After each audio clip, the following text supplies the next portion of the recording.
Assalamualaikum warahmatullahi wabarakatuh. Kembali lagi dengan podcast SMA Muhammadiyah Martapura, program Biskuit Bincang Inspiratif Menarik 10 Menit.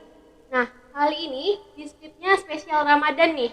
Dengan saya, La Syafira sebagai host dan gue star kita, Bapak Fikri. Assalamualaikum Bapak. Waalaikumsalam warahmatullahi wabarakatuh. Nah, Bapak Fikri ini biasanya membawakan konten Pamura atau Papadah SMA Muhammadiyah Martapura. Nah, maka dari itu kita akan menanyakan beberapa pertanyaan ke Bapak Fikri nih. Oke, Oke. udah siap Pak? Oh, siap dong. Pertanyaan pertama nih, ini tentang mukbang Pak. Oke. Bapak tahu mukbang? Tahu dong. Makan besar itu ya? Betul. Oke. Nah, mukbang ini kan konten yang sering banget nih ditonton para pelajar gitu. Mm-mm. Karena kebanyakan mereka tuh merasa seru ngeliatin orang makan dengan porsi yang besar gitu. Oke. Nah, apa sih Pak hukumnya orang yang lagi berpuasa tapi menonton orang video mukbang gitu? Oke. Pertanyaan pertama ini ya. Ini ketahuan ini kayaknya orang yang seneng menonton video mukbang. Sebetulnya tidak ada kaitan yang untuk masalah membatalkan puasa ya. Kalau misalkan kita nonton video mukbang, apakah itu hukumnya haram ataukah makruh? Sebetulnya tidak. Akan tetapi biasanya mukbang ini kan ditujukan sebetulnya sangat cocok untuk orang yang nafsu makannya sangat rendah. Jadi misalkan kebetulan orang yang nafsu makannya turun segala macam, setelah nonton video mukbang, dia akhirnya lagi semangat nih, nafsu makannya jadi naik dan lain-lain. Maka rasa-rasanya kurang cocok deh kalau misalkan kita lagi puasa, perintah puasa kan disuruh menahan lapar dan hal-hal yang membatalkan puasa. Tapi kebetulan kemungkinan orang ini pengen banget makan tapi karena terhalang puasa jadi akhirnya dia nonton video mukbang. Sebetulnya tidak membatalkan puasa tapi rasa-rasanya kurang pas aja. Jadi tambah lapar jadinya kan? Iya. Betul. Jadi untuk pertanyaan pertama itu jawabannya tidak membatalkan puasa, tapi kurang pas aja dilihat karena kita lagi puasa ya Pak. Betul sekali. Oke, beralih ke pertanyaan kedua nih Pak. Nah, kalau ini tentang renang di irigasi. Oke.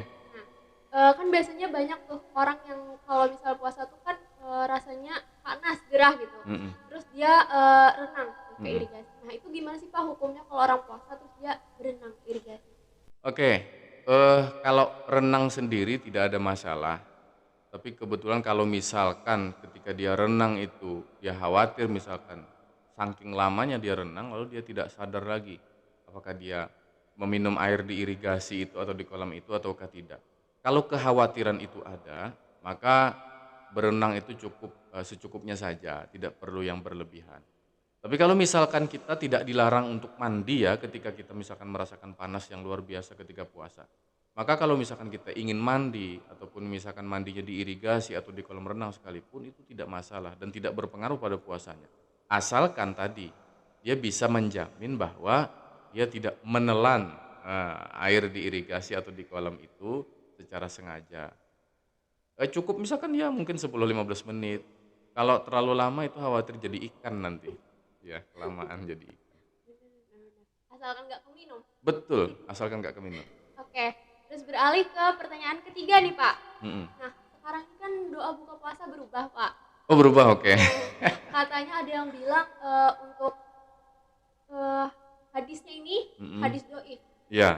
Hadis doif ini kan hadis yang lemah ya Pak. Mm-mm. Nah, ini pendapat dia nih kayak Pak tentang doa ini. Oke. Sebetulnya bukan berubah ya. Kita aja yang baru tahu sebetulnya. Nabi itu mencontohkan ada hadis yang diriwayatkan kalau tidak salah Imam Abu Dawud, itu hadis yang sahih derajatnya adalah berbunyi zahabaz dhama'u wa batallatil uruqu wa sabatal ajru insyaallah. Tapi kalau doa yang beredar di masyarakat secara umum yang diajarkan itu dari kita waktu kecil sampai sekarang itu kan yang Allahumma laka sumtu dan seterusnya. Ini ada hadisnya tapi dhaif derajatnya. Maka kemudian kalau kita disuruh memilih nih ya Lula ya, kita disuruh milih hadis yang sahih atau yang dhaif. Kira-kira Lula milih yang mana? Milih yang sahih pasti kan ya.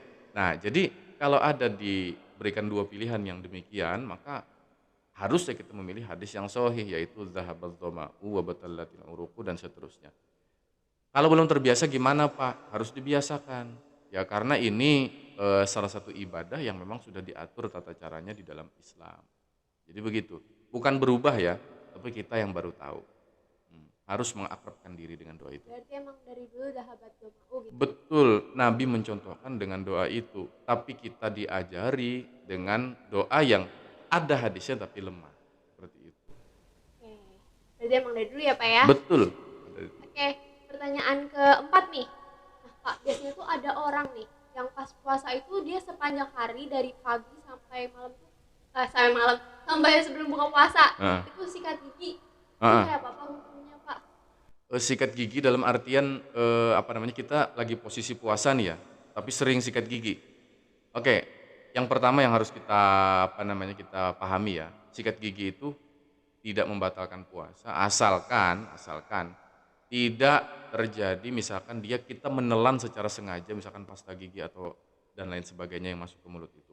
Maka kemudian kalau seandainya kita khawatir misalkan lagi sikat gigi nih terus tiba-tiba kita ketelan apa segala macam atau menelan dengan sengaja misalkan.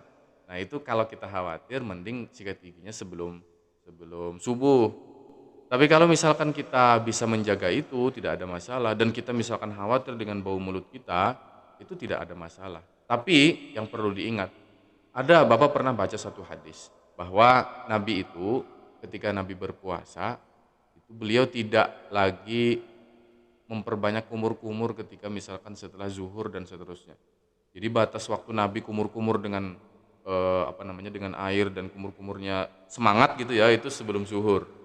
Tapi kalau setelah zuhur itu Nabi kumur-kumurnya ala kadarnya aja. Jadi tidak terlalu tidak terlalu semangat gitu.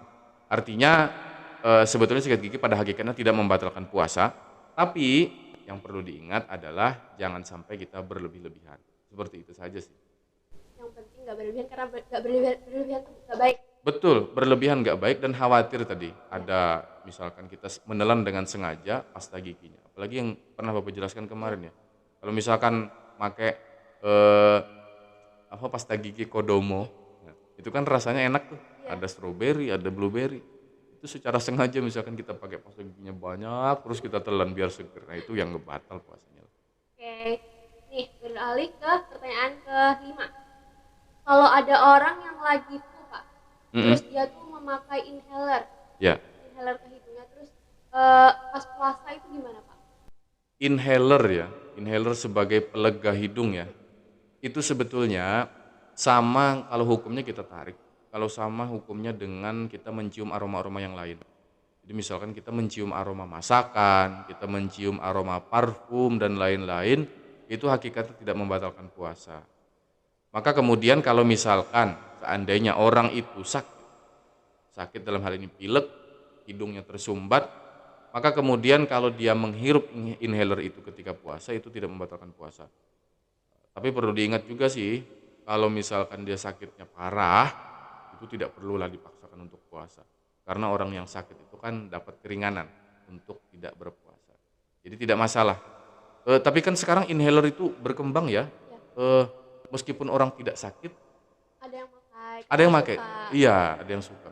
Jadi Bapak pribadi jarang sekali pakai inhaler, tapi Bapak tahu sih kayaknya ada orang yang meskipun hidungnya itu tidak tersumbat, tidak pilek, tapi dia suka pakai inhaler itu. Tidak membatalkan puasa. Dia membatalkan puasa. Betul. Nah, masuk ke pertanyaan terakhir nih Pak. Oke. Ini soal bulan Ramadan nih, berhubungan dengan pandangan Bapak. Nah, menurut Bapak nih, bulan Ramadan yang tahun ini sama bulan Ramadan tahun kemarin itu ada nggak sih yang bikin berbeda gitu? Yang berkesan lah buat Bapak? Secara umum sebetulnya sama ya. Ramadan itu memang dari tahun ke tahun punya ciri khas tersendiri. Dari suasananya dan lain-lain. Kita bakal merasakan itu ketika masuk Ramadan. Dan kita bisa membedakan bahwa wah ini vibes-nya Ramadan banget nih ya. Tapi kemudian apakah beda dengan tahun kemarin? Bapak rasa sama saja, tapi yang berbeda itu pada masa pandemi Covid kemarin sih kayaknya.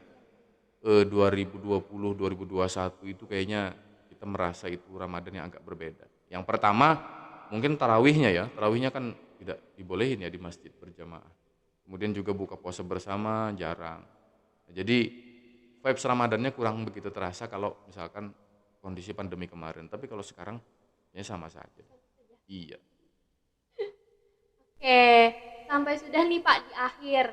Nah, terima kasih Bapak sudah Oke, meluangkan waktunya untuk menjawab pertanyaan-pertanyaan tadi sama-sama. dan duduk di podcast ini. Terima Oke. kasih Bapak. BTW ini Lula dari siapa aja tuh, kayaknya banyak banget pertanyaan, apa dari siswa apa dari Dari siswa oh dari siswa ya. masuk ke akun kita. Oke.